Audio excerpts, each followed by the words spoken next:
Welcome back. It's Tuesday again, so we'll be highlighting another Flagstaff educator as our Teacher of the Week. That's right. NAZ Today's Justin Dubail visited Sanawa Middle School to speak with 8th grade teacher Gretchen Goodley and learn how she deals with tight budgets and strained resources in the classroom.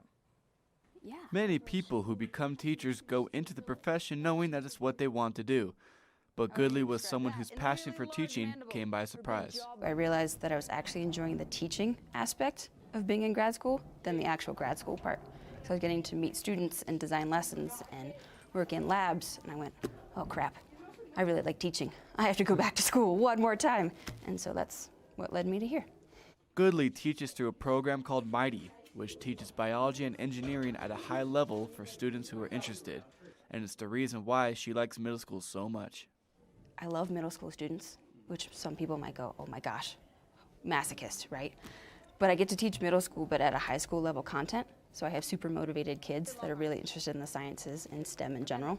So we mesh pretty well together. Okay. No. You can't walk like that, though. Even though Goodley loves teaching, the transition into teaching in Arizona and the politics that come along with it can be challenging. Having been in the East Coast in a state that really values education and puts a lot of funding and effort towards that, to move then to a state that doesn't necessarily prioritize it in the same way can be a struggle in terms of the funding available for kids and programs and supplies. And I've always been impressed with how resilient Arizona teachers are. But Goodley says she and her colleagues find a way to persevere. So each one of us tends to write 2 or 3 grants per year to ask for funding, either through SETI, through SCA, and various other companies that might help us out. Through this struggle, Goodley emphasizes the importance of connecting with her students. You need to build relationships with the students first. Without that relationship, they're not going to want to learn or be able to learn from you in the same way. And so building that rapport goes a really long way with students. And her students seem to appreciate it. I think I'm going to remember it by being the best class that we have, that I have, and just having one of the best teachers I could have ever asked for. Goodley truly does it all as an educator, inside and out, which is why she is our Teacher of the Week. Justin Dubail, NAZ Today. All right, ladies and gentlemen. Welcome back. Tuesday is here again, which means we'll be taking another look at a Flagstaff teacher who stands out in the classroom. It's a segment we call Teacher of the Week. That's right. Meet Eugene Brosseau, an art teacher at the Flagstaff Arts and Leadership Academy who stresses fun in the classroom. Brasso says he was inspired to become an art teacher through his experience in art class in high school. Friendship. And when he got his chance to teach, Brasso says he wanted to put his plan of learning through fun and play into action. I really believe that play is an essential part of our lives just as a human species. We don't play to practice for other things. Play is its own thing. And so I definitely encourage kids to be playful in their work. Brasso finds different ways to implement this playful mindset, such as the pig god that oversees his classroom. We wanted to make sort of a deity, a fake deity, for the kids to offer things to make their art better.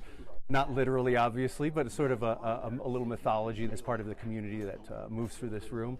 Brasso says this philosophy helps him give his students variety in the classroom.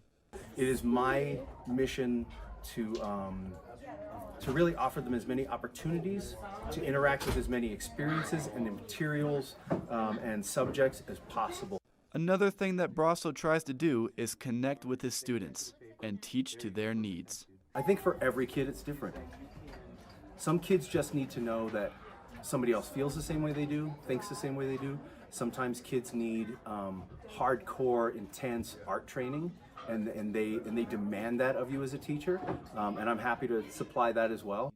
While Brasso loves teaching the arts, he says it is being neglected in schools. The biggest problem is that people don't see arts as integral to academics. They see them as 2 different worlds, and that's a problem. He says the arts can offer just as much knowledge as core academics can.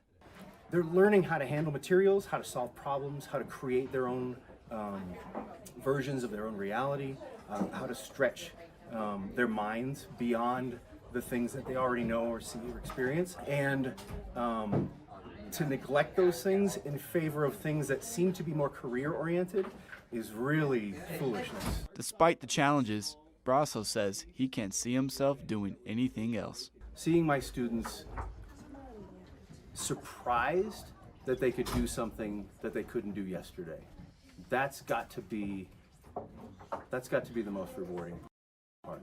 And that's why Eugene Brasso is our Teacher of the Week. Justin Dubail, NAZ Today. At last, Athlete of the Week is back. And to start us off, Justin Dubail takes a look at Coconino High's star basketball player, Preston Olney. Preston Olney is favored for Region Player of the Year again, but his coach says that it was a bit of a journey for him to get to this point. First came here, he was difficult. After his freshman year, sophomore, he was thinking about going somewhere else. And I said, I wish you luck. You're a great player, and you've improved a lot. I think, in my opinion, if you stay here, you'll have a great career. And he decided to stay. Although Coach Moran is impressed with his game, something that stands out is Preston's fierce competitiveness and his ability to be a role model. They view him as a great competitor, a great player, a tough-nosed kid. He gets after people when things aren't going well, kind of like Michael Jordan a little bit with the Bulls.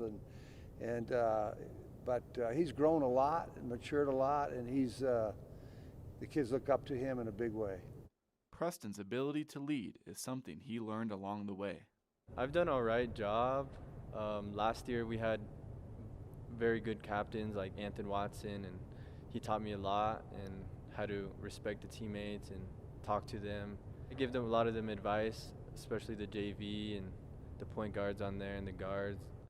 Not only is he leading by example off the court, but on the court is where Preston is at his best. He brings the ball up the floor every possession. He runs the fast break. We run the Carolina break, and he's the master of that. He's the kid that can push the ball, hit the open man, and he can stop and hit threes from long range. Number 20, Preston Olney. He gets everyone involved, both on offense and defense. He looks to facilitate the ball, but he can also create his own shot. When Preston graduates this year, the thing he'll miss most about this team was building the relationships. I'm going to miss everyone. I'm going to miss how we all got along and how we bond and how we're a family with each other, and we take it on the court and off the court. Justin Dubail, NAZ Today. Welcome back. Athlete of the Week is back, and we're heading to Flagstaff High School to meet track star Danielle Shanahan. NAZ Today's Justin Dubail has our story. Danielle Shanahan is a two-sport athlete, doing both soccer and track, and sometimes that transition from sport to sport can be challenging, but Danielle's passion leads her through it. And I told some of the soccer girls that were going to come out for track, I'm like, you know what, take the half week off, come back Monday. She goes, no, I'm coming to practice tomorrow. And then that night I sent her a message. I'm like, hey, I know you're coming to practice. Do you want to go to the meet Saturday? I've opened the spot. She goes, of course. She wants to go. Events like the 400-yard are not her favorite, but when she goes for it, Shanahan surprises herself with how well things work. She may whine and moan about having to run, let's say, a 400, but when the gun goes off, she gives 100%. I point out to her, I'm like, hey, you're top in the state for the 400, and she's like, yeah, and that small little spark that I'll see of I don't like the 400, but man, I'm good at it. Even though she doesn't enjoy these events as much, the reward for completing them makes it worthwhile. Seeing results really motivates me a lot. I was really nervous for the 400 last weekend, and after I ran it, it sucked running it. But hearing my time and just knowing that I can improve is just enough to keep you going. Not only does she succeed on the track, but she pairs it with great leadership and even recruiting other athletes to join track as well. I mean, there's not a lot of athletes out there yes, I want to run track and run in a circle and do run after run after run. She's out there reaching out to multi-sport athletes saying, no, track is something you should do. I think I just want to share it with other people and see other people have fun with track and just show them that it's not just running. Being a two-sport athlete and a student, Danielle says it can make her feel anxious sometimes, but she tries to keep a positive attitude and uplift her teammates. A lot of times I have a lot of anxiety myself, and I don't want other people to feel that way, so I try to bring their mood up and help them get through it however I can. And that's why Danielle Shanahan is our Athlete of the Week. Justin Dubail, NAZ Today.